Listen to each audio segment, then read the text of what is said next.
দশম ক্লাসে আপনাদের সবাইকে স্বাগতম। আমরা প্রথম 7টি ক্লাসের মধ্যে হিরাগানা কমপ্লিটলি শিখেছি। এর মাঝে আমরা কিছু কাউন্টিং শিখেছি, বয়স গণনা শিখেছি। আজকে থেকে আমরা শুরু করব কাতাকানা শেখা। সবার প্রথমেই বলি কাতাকানা কি এবং আমরা কেন শিখবো। আমরা হিরাগানায় যে বর্ণগুলো শিখেছি সেটা দিয়ে তো সব শব্দই লিখতে পারার কথা। তাহলে আমরা আবার নতুন করে কাতাকানা কেন শিখবো? কাতাকানা এবং হিরাগানার আমরা জানি যে উচ্চারণটা একই। হিরাগানায় যেমন প্রথমে বেসিক 46টা, কাতাকানাতেও প্রথমে 46টি বর্ণ একই উচ্চারণের একই সিরিয়ালে শিখবো। তারপরে আবার 25টি আমরা তেন মারু শিখবো। তারপরে যুক্ত বর্ণ করব, একদম হুবহু একই নিয়ম। শুধু প্রতিটি বর্ণের চেহারা ডিফারেন্ট হবে, আকৃতি ভিন্ন হবে। তাহলে ভিন্ন আকৃতিতে আমরা আরেকটি বর্ণের সেট কেন শিখবো? তার কারণ হচ্ছে জাপানি ভাষায় জাপানিজদের নাম এবং জাপানি শব্দগুলো সম্পূর্ণভাবে হিরাগানায় লেখা হয় এবং ব্যাকরণ শেখার ক্ষেত্রে আমরা যা যা শিখবো, বিভিন্ন পার্টিকেল শিখবো, ব্যাকরণ অ্যাপ্লাই করার জন্য, গ্রামার অ্যাপ্লাই করার জন্য হচ্ছে হিরাগানা ব্যবহার হয়। কাতাকানা ব্যবহার হয় শুধুমাত্র বিদেশি কোনো ব্যক্তিদের নাম কিংবা বিদেশি শব্দ লেখার সময়। মুখে বলার ক্ষেত্রে তো পার্থক্য বোঝা যাবে না, কিন্তু কোনো ডকুমেন্টের ক্ষেত্রে যখন আমরা কাতাকানা দেখি বা জাপানিজরা কাতাকানা দেখে, তখন তারা সহজেই আলাদা করতে পারে যে এই শব্দটা বিদেশি শব্দ। যেমন হচ্ছে জাপানিজরা সরাসরি টেবিল বলতে পারে না, তার টেবিলকে বলে তেবুরো। এই তেবুরো শব্দটা জাপানিজরা হচ্ছে কাতাকানা দিয়ে লেখে। এতে ওরা যখন ডকুমেন্ট দেখে তখন বুঝতে পারে যে এই শব্দটা বিদেশি শব্দ। একইভাবে যখন তারা কোনো বিদেশি জায়গার নাম দেখে যেটা কাতাকানায় লেখা, তখন তারা বুঝতে পারে যে তারা নিহনজিন না, গাইজিন, প্রবাসী বা বিদেশি। এই কারণেই হচ্ছে ওরা আলাদা একটি বর্ণের সেট রেখেছে। তাহলে এখানেও আমরা আগের মতোই শিখবো আকাশ কানহা মাইয়ারা। আমরা হিরাগানায় যেভাবে আ ই উ এ ও এবং তারপরে কা কি কু কে কো শিখেছি, কাতাকানায় আমরা একইভাবেই শিখবো। এখন আজকের ক্লাসে আমরা কাতাকানার শুধু 10টি বর্ণ শিখবো। হিরাগানা আমরা 20টি করে শিখতাম, কিন্তু কাতাকানা আমরা অল্প অল্প শিখবো। তার একটা কারণ হচ্ছে আমরা মাত্রই হয়তো বা হিরাগানা শিখে শেষ করেছি। এখন যদি আবার একই সাথে প্রেসার দিয়ে কাতাকানা আমরা অনেকগুলো করে শেখার চেষ্টা করি, ম্যাক্সিমাম ক্ষেত্রে চান্স থাকে হচ্ছে তখন হিরাগানা গুলো আর কাতাকানা গুলো বেশিরভাগ ছাত্রছাত্রী গুলিয়ে ফেলে। সেজন্য হিরাগানা শেখার পরে আমরা বিভিন্ন শব্দ বা হিরাগানা দিয়ে বিভিন্ন শব্দ লিখে পড়ার চেষ্টা করব, কিংবা ইউটিউবে হিরাগানা ভোকাবুলারি টেস্ট বা হিরাগানা রিডিং টেস্ট বলে সার্চ করলে আমরা অনেক ভিডিও পাবো। সেই ভিডিওগুলোতে আমরা 3 সেকেন্ডের মধ্যে হিরাগানা পড়ার চেষ্টা করব। এভাবে হিরাগানা চর্চা করতে থাকবো। তার সাথে অল্প অল্প করে কাতাকানা শিখবো এবং সেই অল্প অল্প কাতাকানা অনেক প্র্যাকটিস করবো। তাহলে হিরাগানা এবং কাতাকানা আমাদের গুলিয়ে যাবে, শেখাটা ভালো হবে। তাহলে কাতাকানার প্রথম বর্ণ হচ্ছে আ।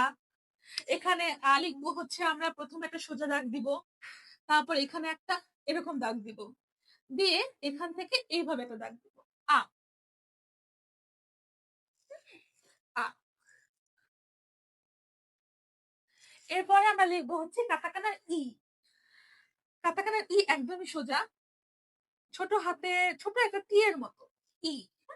এখানে উপরে যে দাগটা এটা কিন্তু একটু বরাবর সোজা হবে না, হালকা বাঁকা হবে, মাঝখান থেকে একটা সোজা দাগ যাবে ই।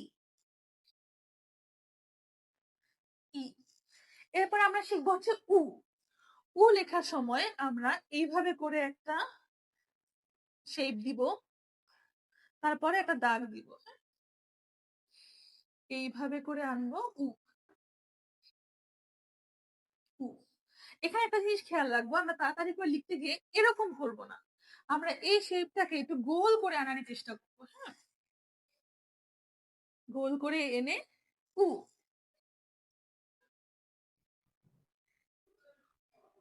উ এরপরে হচ্ছে আমরা শিখবো এ। এ হচ্ছে ইংরেজির আই এর মতো অনেকটা। আই আমরা লিখতাম হচ্ছে এটা লম্বা দাগ দিয়ে দুই পাশে হালকা দাগ, কিন্তু এখানে মাঝের দাগটা ছোট হবে। আর দুটো দাগের মধ্যে উপরের দাগটা তুলনামূলক একটু ছোট, নিচের দাগটা একটু বড়। আই। এবার আমরা শিখবো হচ্ছে ও। ও লেখার সময় সবার প্রথমে হচ্ছে আমরা এইভাবে একটা দাগ এনে এখানে এরকম দিব। এটা দেওয়া জরুরি না, বাট দিলে সুন্দর লাগবে। তারপর এখানে এভাবে দাগ দিয়ে এখান থেকে একটা দাগ দিব। এই দাগটা আবার পুরোপুরি নিচ পর্যন্ত আনতে হবে না, এটা মাঝ পথে ছেড়ে দিব। এইভাবে করে ও। আ, ই, উ, এ, ও। এরপরে ৫টি বর্ণ এখন শিখব। এবার আমরা শিখব হচ্ছে কা। কাতাকানার কা অনেকটা হিরাগানার কা এর মতোই। হিরাগানার কাতে আমরা যেটা করতাম, এখানে একটা হালকা বাঁকা দাগ দিয়ে এভাবে করে এনে এখানে একটা দাগ দিতাম। কাতাকানার কাটাও আরকি এরকম। এভাবে দাগ দিয়ে এই করে এনে এই কা, কা। এখানে কিন্তু আর দাগ হবে না। কা। এরপরে আমরা লিখব কি? কিটা অনেকটা হিরাগানার কি এর মতো। হিরাগানায় আমরা এভাবে স্ল্যান্ট একটা দাগ দিয়ে, ২ টা দাগ দিয়ে এরকম করতাম। আর কাতাকানায় এত স্ল্যান্ট দিব না। আমরা হালকা বাঁকা দিয়ে ২ টা দাগ দিব। আর নিচে আর কোন দাগ হবে না। এটা হচ্ছে কাতাকানার কি। হুম। এরপরে আমরা লিখব কু। কু লেখার সময় ১ম এই যে এরকম করে ছোট একটা বাঁকা দাগ দিব। তারপরে তার এখান থেকে দাগ এনে এইভাবে ঘুরিয়ে একটা দাগ আনবো। হ্যাঁ? কু,